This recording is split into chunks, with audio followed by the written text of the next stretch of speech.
बिस्मिल्लाहिर्रहमानिर्रहीम अस्सलाम वालेकुम। आज मैं आपसे शेयर करने लगी हूँ दाल चना मलाई हांडी की रेसिपी। ऐसी यूनिक रेसिपी ना ही तो आपने कभी ट्राई की होगी और ना ही आपसे किसी ने शेयर की होगी। दाल चना के बहुत सारे शौकीन लोग इस बार इस रेसिपी को ज़रूर ट्राई करें। अच्छी लगे तो लाइक कर दें। अब आ जाते हैं इस रेसिपी की स्पेशल तैयारी की तरफ। तो इसके लिए हमने मिट्टी की हांडी ली है, आप कोई सा भी पॉट ले सकते हैं। 2 चम्मच भर के हम घी लेंगे और घी को सबसे पहले हम तेज़ गरम कर लेंगे। इसी के साथ ही हम प्याज का इस्तेमाल करेंगे। 2 दरमियाने साइज़ की हमने प्याज लिया और प्याज का हमने पेस्ट बना लिया है। जो हमने प्याज का पेस्ट तैयार किया है वो बहुत ज़्यादा बारीक नहीं किया, बस नॉर्मल सा हमने पेस्ट बना लिया है और घी में शामिल कर दिया है। अब हम ढक्कन लगाएंगे और इसी पेस्ट को फ्राई करेंगे हल्का ब्राउन होने तक। अब प्याज़ों का जो कलर है वो डार्क ब्राउन नहीं रखना, बस हल्का सा ब्राउन ही रखना है। अब हम चेक कर लेते हैं कि प्याज का कलर जो है वो किस हद तक चेंज हो चुका है। प्याज का कलर हमें यही चाहिए, इससे ज़्यादा हमने प्याज़ों को ब्राउन नहीं करना। अब इन्हीं प्याज़ों में हम सबसे पहले दूध का इस्तेमाल करेंगे। 1 कप भर के हमने दूध लिया और दूध हमने प्याज में शामिल कर दिया। अब दूध और प्याज को अच्छे से मिक्स कर देंगे और बॉयल आने तक पकने देंगे।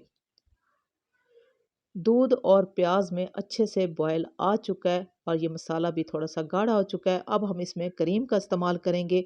आप जब भी करीम का इस्तेमाल करें अच्छे ब्रांड की आप करीम लें, ताकि आपके खानों का जो टेस्ट है वो बढ़ जाए। आधा पैकेट हमने करीम लिया है और इसी करीम को हम दूध और प्याज में अच्छे से मिक्स कर देंगे और पकने देंगे।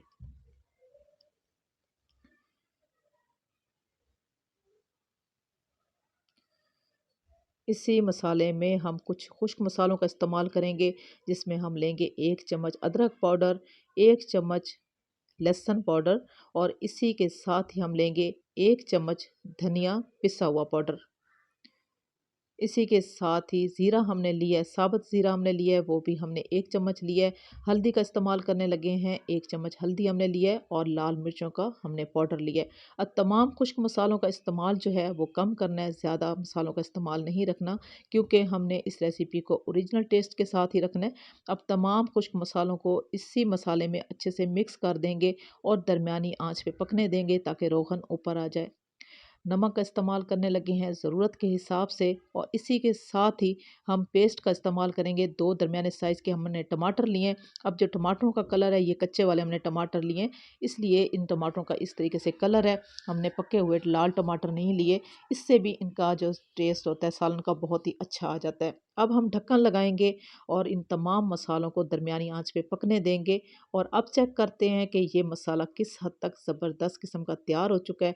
आप इस मसाले की लुक देख सकते हो और आप सोच रहे होंगे कि ये जो ज़बरदस्त सी रेसिपी है खाने में किस हद तक लजीज होगी। ये मसाला जो है मुकम्मल तौर पे तैयार हो चुका है, इंतहाई अच्छी खुशबू आ रही है और एक यूनिक सी खुशबू आ रही है। अब हम इसमें दाल का इस्तेमाल करेंगे। दाल को हमने पहले से बॉयल कर लिया है और 90% तक हमने दाल को बॉयल कर लिया और दाल में जो पानी था उसको हमने ज़ाया कर दिया। अब जिस पानी में हमने दाल को बॉयल करना होता है, उस पानी को किसी भी सालन में आप इस्तेमाल ना किया करें, उससे जो दाल का जो टेस्ट होता है बहुत ही ज़बरदस्त आता है।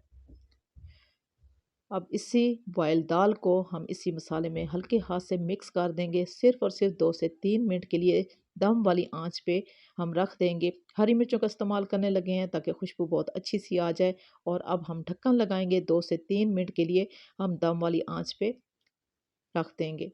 अब हम आपको चेक करा देते हैं 3 मिनट के बाद कि आप इस दाल की लुक देख सकते हो कि इंतहाई ज़बरदस्त लुक के साथ और इंतहाई ज़बरदस्त खुशबू के साथ ये रेसिपी मुकम्मल तौर पे तैयार हो चुकी है। और इसी के साथ ही हम धनिया का इस्तेमाल करेंगे। आसान और यूनिक सी रेसिपी अगर आपको अच्छी लगी हो तो मेरी आपसे सिर्फ इतनी सी रिक्वेस्ट है कि आप मेरे चैनल को सब्सक्राइब कर दें, मेरी वीडियो को लाइक और शेयर ज़रूर कर दें। फाइनल लुक के साथ मैं आपसे इजाज़त चाहूँगी। अल्लाह हाफिज़।